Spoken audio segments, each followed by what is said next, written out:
Hello fighters and welcome back to the channel.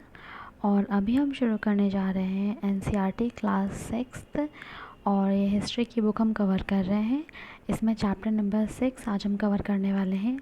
बाकी के chapters already cover हो चुके हैं, तो आप उसे प्लेलिस्ट में जाके देख सकते हैं।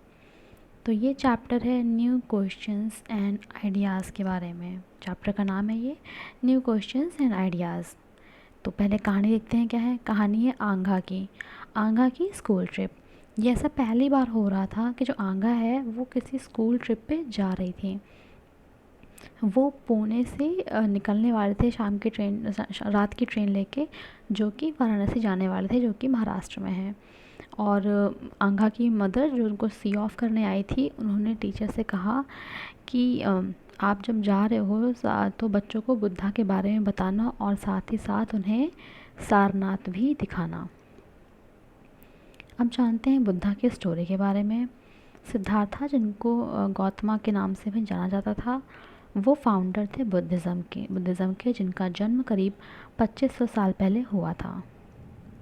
और ये वो टाइम था जब काफ़ी सारे रैपिड चेंजेस हो रहे थे इंसानों के जीवन में, जैसा कि हमने अभी 5th चैप्टर में देख ही लिया है। कुछ किंग्स जो थे, जो कुछ महाजनपदा के किंग्स थे, वो बहुत ही ज़्यादा पावरफुल होते जा रहे थे। नई सिटीज़ जो हैं वो डेवलप हो रही थी।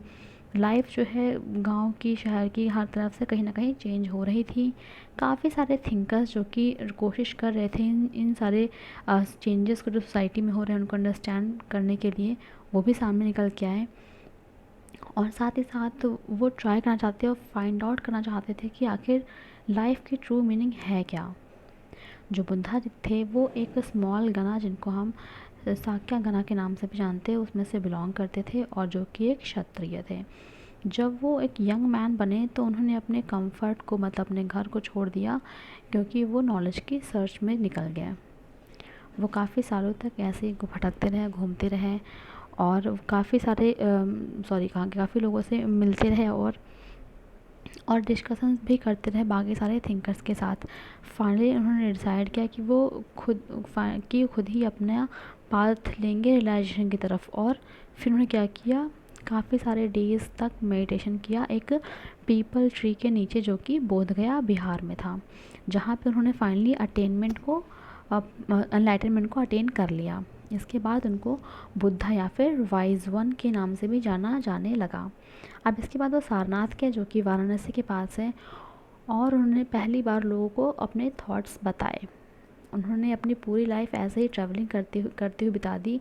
और वो एक प्लेस से दूसरे प्लेस पे जाते थे, लोगों को पढ़ाते थे। और ऐसा उन्होंने तब तक जब तक कि वो कुशी नगर तक में पास नहीं हो गए, तब तक उन्होंने कंटिन्यू करा अपना ऐसा लाइफ। जो बुद्धा थे वो कहते थे जो लाइफ है पूरी तरह से सफ़रिंग और अनहैप्पीनेस से भरी हुई है। इसका रीज़न ये है कि हमारे पास काफ़ी सारी क्रेविंग्स और डिज़ायर्स हैं, जो कि कई बार पूरी नहीं होती हैं। और कभी कभी ऐसा हो भी जाता है कि अगर हमारी एक इच्छा पूरी हो जाती है तो हम उससे सेटिस्फाई नहीं होते हैं, या फिर हमें और अपनी इच्छाएं पूरी करनी होती हैं। तो इस तरह से बुद्धा ने इस चीज़ को थ्रस्ट या फिर तन्हा समझाया। और साथ ही साथ उन्होंने ये भी बताया कि जो कांस्टेंट क्रेविंग्स होती हैं, इनका समाधान केवल एक मॉडरेशन का पाथ ही लेकर चल सकते हैं, मतलब बहुत एक्सट्रीम में नहीं जाके। इसके साथ साथ उन्होंने लोगों को यही बताया कि वो काइंड रहें, और साथ ही साथ यही बताया कि दूसरों के जीवन की भी एक अहमियत समझें, इंक्लूडिंग एनिमल्स। उनका मानना था कि जो भी हमारे एक्शंस या फिर जो भी हमारे कर्म है, चाहे वो अच्छे हों या बुरे हों, दोनों ही हमारी लाइफ को और आने वाली लाइफ को इम्पैक्ट डालते हैं, असर दिखाते हैं। जो बुद्धा, उन्होंने साथ ही साथ उन्होंने जो बुद्धा थे उन्होंने बहुत ही ऑर्डिनरी लैंग्वेज में, जो कि प्राकृत थी, उसमें समझाया पढ़ाया, जिससे कि उनका जो मैसेज है वो ज़्यादा से ज़्यादा लोगों तक पहुंच सके। और उन्होंने लोगों को इनक्रेज करा कि वो अपनी थिंकिंग्स पे ज़्यादा ध्यान दें, ना कि सिर्फ वो एक्सेप्ट कर लें जो कि उनसे कहा जाता है। और उन्होंने कैसे किया, ये हम भी देखेंगे कैसे किया उन्होंने। इसके लिए एक स्टोरी है काशी गोतामी की, किशा गोमती की। तो इनके बारे में देखते हैं। ये स्टोरी जो है बहुत फेमस है। एक बार हुआ क्या, एक वुमेन थी जिनका नाम था किसा गोमती। उनका बेटा जो है वो उसकी डेथ हो गई थी, तो बहुत ज़्यादा दुखी थी और अपने बेटे को लिए हुए पूरे शहर में शहर की सड़कों पे घूम रही थी और सबसे हेल्प मांग रही थी, कोई तो मेरे बच्चे की ज़िंदगी वापस ले आओ। तो एक बहुत जेंटलमैन ने उनसे कहा कि आप बुद्धा के पास जाओ। वो बुद्धा के पास गई और बुद्धा जी ने उनसे कहा कि आप मुझे एक मुट्ठी भर मस्टर्ड शीट जो है वो ले आइए, मैं आपके बेटे की ज़िंदगी वापस दे दूँगा।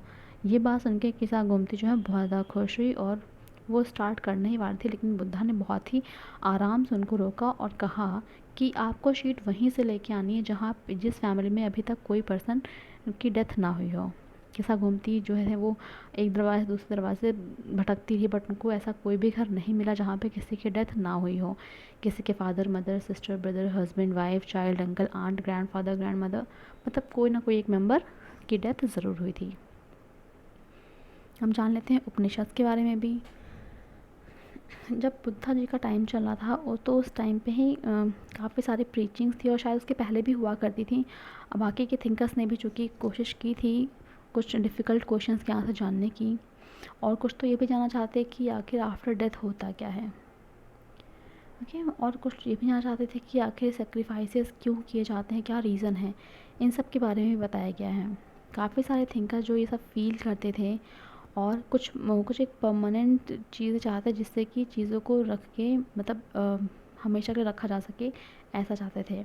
और ये कहते हैं कि आफ्टर डेथ जो होता है यूनिवर्स में एक चीज़ भटकती रहती है, फिर कह सकते हैं ना कि एक चीज़ है जो आफ्टर डेथ भी कंटिन्यू रहती है, परमानेंट है वो, और उस चीज़ को नाम दिया उन्होंने आत्मन या फिर इंडिविजुअल सोल। और जो ब्राह्मण थे या फिर जिनको उन्होंने यूनिवर्सल सोल भी कहा था, उनका मानना था कि अल्टीमेटली है और चाहे आत्मन हो चाहे ब्राह्मण दोनों एक ही हैं। आई मीन दोनों के दोनों बहुत ही अल्टीमेटली हैं। काफ़ी सारे इनके आइडियाज़ थे जो कि रिकॉर्ड किए गए हैं उपनिषद में, जो कि बाद में एक वैदिक टेक्स्ट का ही पार्ट बने। उपनिषद का लिटरली मीनिंग होता है अप्रोचिंग एंड सिटिंग नियर। और जो टेक्स्ट हैं इनमें काफ़ी सारे कन्वर्सेशंस जो हैं वो लिखी हुई हैं वो स्टूडेंट्स और टीचर के बीच की। काफ़ी बार तो ऐसा होता है कि बहुत ही अच्छे से आइडियाज़ जो हैं एक सिंपल डायलॉग के थ्रू भी प्रेजेंट किए गए हैं। अब यहाँ से कंटिन्यू करने से पहले इस जगह से मोस्ट से कहाँ गया, यहाँ से कंटिन्यू करने से पहले हम एक बार यहाँ से कंटिन्यू करने से पहले जो ब्लॉक दिया हुआ ना, हम इस ब्लॉक को ही पढ़ लेते हैं। ये six school of Indian philosophy के बारे में जान लेते हैं। काफ़ी ओवर सेंचुरीज़ हुआ क्या इंडिया का जो इंटेलेक्चुअल एक्सप्लोरेशन है ट्रुथ के बारे में, वो एक उसको रिप्रेजेंट किया गया सिक्स सिस्टम ऑफ फिलॉसफी के द्वारा, जिसको कैसे कैसे जाना गया, वैशेषिका, न्याया, सांख्या, योगा, पूर्वा मीमांसा और वेदांता या फिर उत्तरा मीमांसा।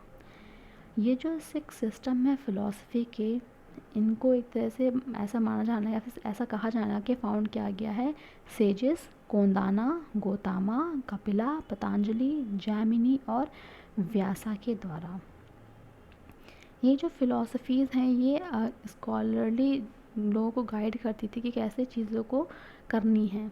जर्मन बॉर्न एक ब्रिटिश आइडियोलॉजिस्ट थे फ्रेडरिक मैक्स म्यूलर, जिन्होंने ये सिक्स सिस्टम ऑफ फिलॉसफी को ऑब्ज़र्व किया और काफ़ी सारी चीज़ों को डेवलप किया जो कि आने वाले जनरेशन के लिए बहुत ही ज़्यादा अच्छा कंट्रीब्यूशन दे सके इंडिविजुअल थिंकर्स को।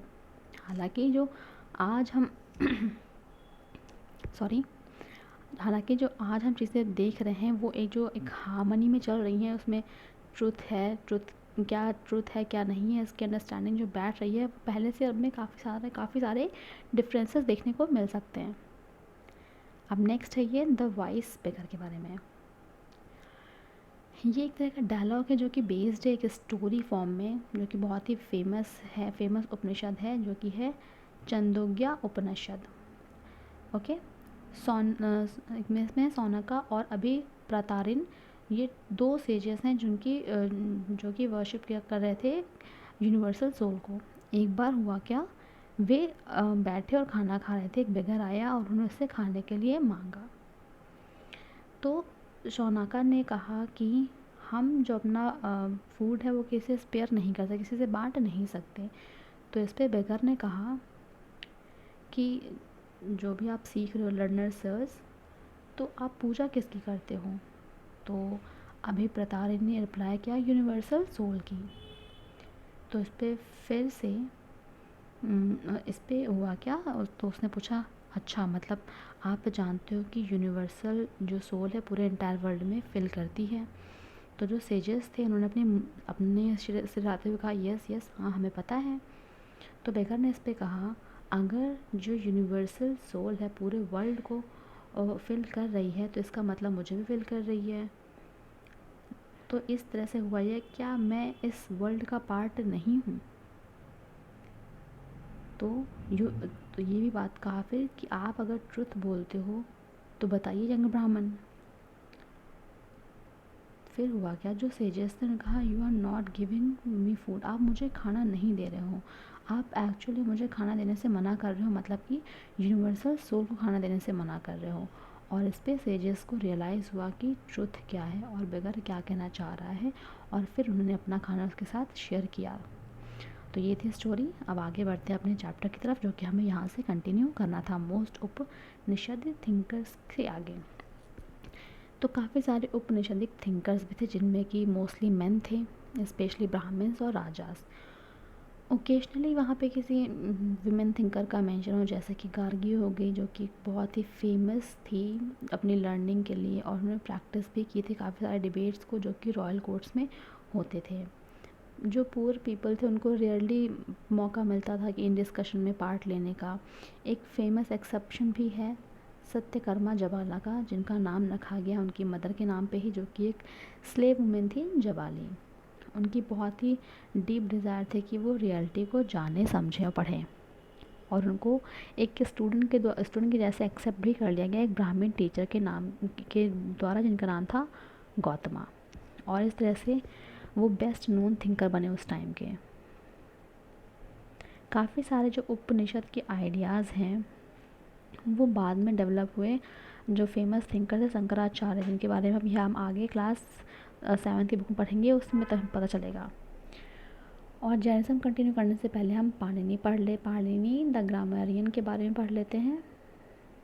ये भी एक टाइम था जब काफ़ी सारे स्कॉलर्स जो हैं एक साथ काम कर रहे थे। उनमें से एक बहुत ही फेमस है पाणिनि, जिन्होंने संस्कृत के लिए ग्रामर को प्रिपेयर किया। उन्होंने अरेंज किया वॉवल और कॉन्सोनेंट्स को एक स्पेशल ऑर्डर में, और फिर इन सबको यूज़ करके एक फार्मूला क्रिएट किया जैसे कि अलजेब्रा में यूज़ होता है। उन्होंने इन फार्मूलाज को यूज़ करके इनको रूल्स को एक लैंग्वेज में लिख के कुछ शॉर्ट फार्मूले भी तैयार किए थे, करीब 3000। आप पढ़ते हैं जैनिज़्म की तरफ।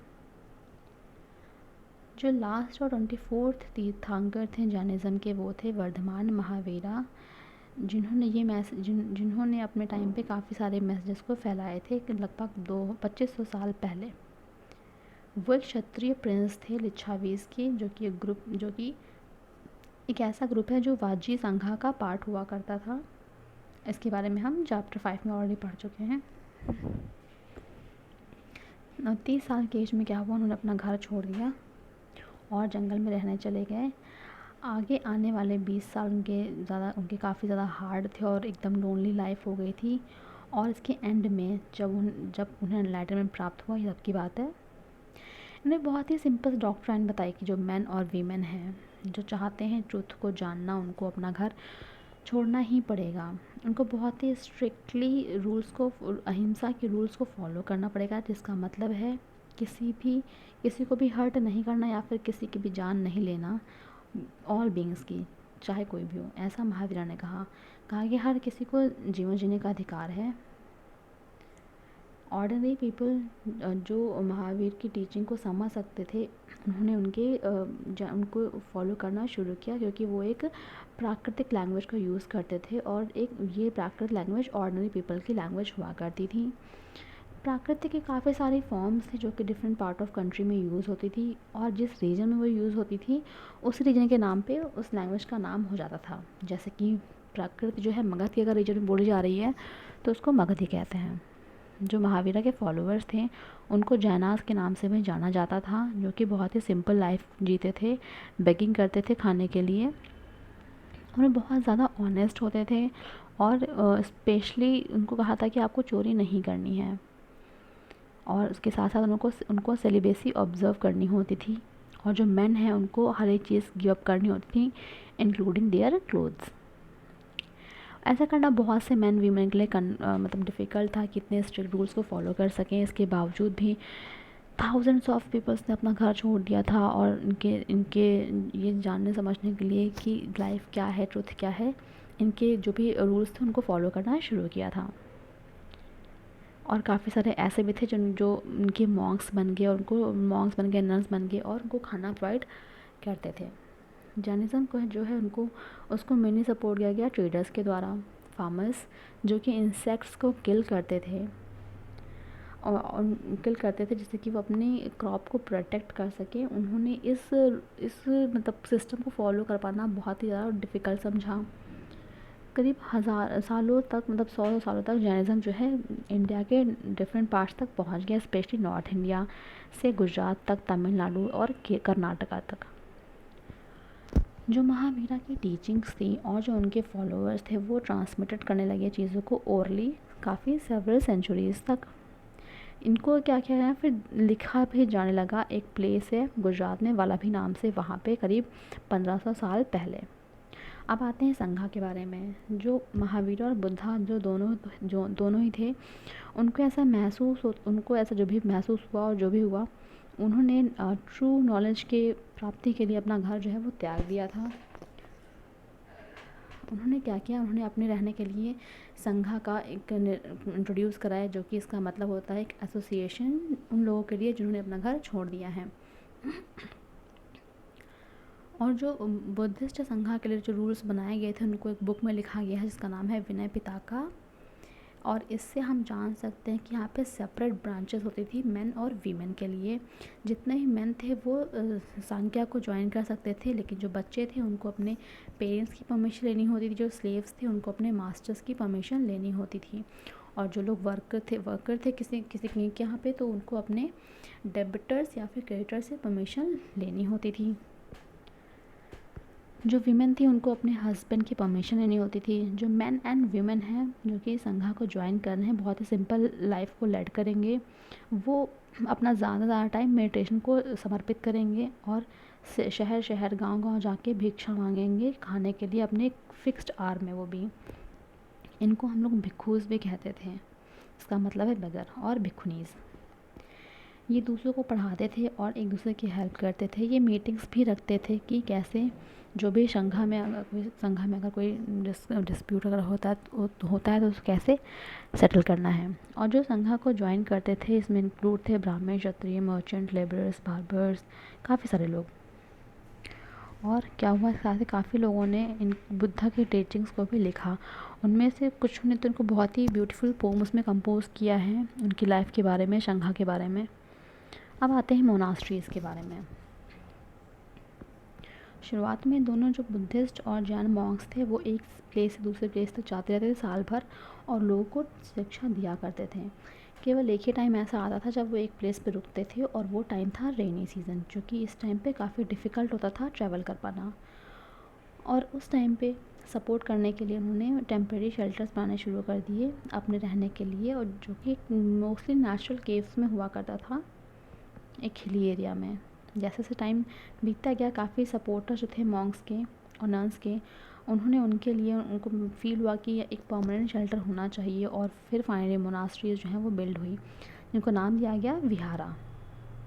जो अर्लीस्ट विहारा था वो बना था वुड का, और उसके बाद अब ब्रिक का। कुछ इवन कहीं कहीं पे तो केव्स जो हैं वो डक करके भी, मतलब हिल्स को काट पीट के बनाई गई। स्पेशली सबको वेस्टर्न इंडिया में देखने को मिलता है। एक बुद्धिस्ट टेक्स्ट हमें क्या बताता है ये भी देख लेते हैं। ऐसा बताता है कि जैसे कि नदियों में पानी होता है और वो अपना नाम जो है छोड़ देती हैं, तो जैसे वो सेपरेट होती हैं, नाम छोड़ देती हैं और फाइनली वो घूमते मिलते ओशन में मिल जाती हैं, वैसे ही वर्ना और रैंक है और जो फैमिली फॉरगॉटन है अपने, वो बुद्धा के उनके में ज्वाइन करने के बाद सब ऑलमोस्ट एक जैसा ही हो जाता है। काफ़ी बार तो ऐसा होता था कि जो एक लैंड जिस पे विहारा बना हुआ है वो किसी रिच मर्चेंट या फिर लैंड ओनर या फिर किंग के द्वारा डोनेट भी कर दिया जाता था, और जो लोकल थे, जो लोकल पीपल थे, वो गिफ्ट्स या फिर फूड्स के साथ आते थे, क्लोथिंग लेके आते थे, मेडिसिन्स लेके आते थे मॉन्क्स और नन्स के लिए। इसके बदले में क्या होता था, जो मॉन्क्स और नन्स थे वो लोगों को शिक्षा देते थे। काफ़ी सेंचुरीज़ तक जो बुद्धिज़्म था वो इंडिया के सब कॉन्टिनेंट काफ़ी सारे पार्ट्स में फैल गया और इसके आगे भी चला गया, जिसके बारे में हम चैप्टर 9 में पढ़ेंगे। द सिस्टम ऑफ आश्रमास के बारे में जान लेते हैं। जब जैनिज़्म और बुद्धिज़्म बहुत ही पॉपुलर हो रहा था तो ब्राह्मण्स ने आश्रमास का सिस्टम डेवलप किया। यहाँ पे आश्रम का मतलब वो नहीं है जहाँ पे लोग रहते थे या फिर मेडिटेट करते थे, बल्कि ये स्टेजेस ऑफ लाइफ हुआ करती थी। 4 आश्रमास होते थे, ब्रह्मचर्य, गृहस्थ, वनप्रस्थ और संन्यास। ब्राह्मण, क्षत्रिय और वैश्यास के जो मेन थे उनसे एक्सपेक्ट किया था कि वो सिंपल लाइफ को जिएं और स्टडी करें वेदास को अपने अर्ली टाइम में, इसको ब्रह्मचर्य कहते थे। और इसके बाद वो मैरी करें, शादी करें, अपनी हाउस होल्ड की लाइफ को कंटिन्यू करें, जिसको गृहस्था कहते हैं। और इसके बाद वो फॉरेस्ट में जाओ, मेडिटेट करें, जिसको वनाप्रस्था कहते हैं। और फाइनली सबको छोड़ छाड़ के वो एक सन्यासी बन जाएं। ये जो सिस्टम ऑफ आश्रमास है ये मेन को अलाउ करता था कि वो अपनी जो लाइफ है उनको एक प्रॉपर वे में लेके चलें। जो जनरली वीमेन है उनको अलाउ नहीं था कि वो वेदास को पढ़ सके, और उनको आश्रमा वही करेंगे जो उनके हस्बैंड करेंगे। तो एल्सफेयर में जान लेते हैं। ज़ोरास्ट्रियन जो कि एक ईरानियन प्रॉफिट थे, उनकी टीचिंग जो कंटेन करती है एक बुक में, इसका नाम है अवेस्ता। और जो अवेस्ता की लैंग्वेज है वो ऑलमोस्ट हर जगह पे वही है जो कि वेदास में लिखा हुआ है, ऑलमोस्ट वही है। जो बेसिक टीचिंग्स हैं ज़ोरास्ट्र की वो कंटेन करती हैं मैक्सिमम गुड थॉट्स को, गुड वर्ड्स को और गुड डीड्स को। कुछ चीज़ें यहाँ लिखी हैं ज़ेंड अवस्था की, वही पढ़ लेते हैं। भगवान जो कि ग्रांट करते हैं स्ट्रेंथ को और रूल करते हैं ट्रुथ को, और साथ ही साथ गुड थिंकिंग रखते हैं। इसका मतलब ये है कि कोई भी ऐसा जिसको क्रिएट कर रहे हैं, कुछ भी ऐसा हो जिससे कि पीस को और हार्मनी को मेंटेन रख सकें। काफ़ी सारे 1000 ईयर्स से ज़्यादा ही ज़ोरास्ट्रियन जो है वो एक मेजर रिलीजन रहा था ईरान में। इसके बाद कुछ ज़ोरास्ट्रियन जो है माइग्रेट हो गए ईरान में और सेटल्ड हो गए वहीं पे, और कुछ गुजरात और महाराष्ट्र कोस्टल रीजन में, जिनको हम आज पारसीज़ के नाम से जानते हैं। पारसीज़ के जो एंसेस्टर्स थे वो ज़ोरास्ट्रियन ही थे। तो ये था चैप्टर। अब मिलते हैं आपसे नेक्स्ट चैप्टर में, तब तक के लिए thank you and bye bye.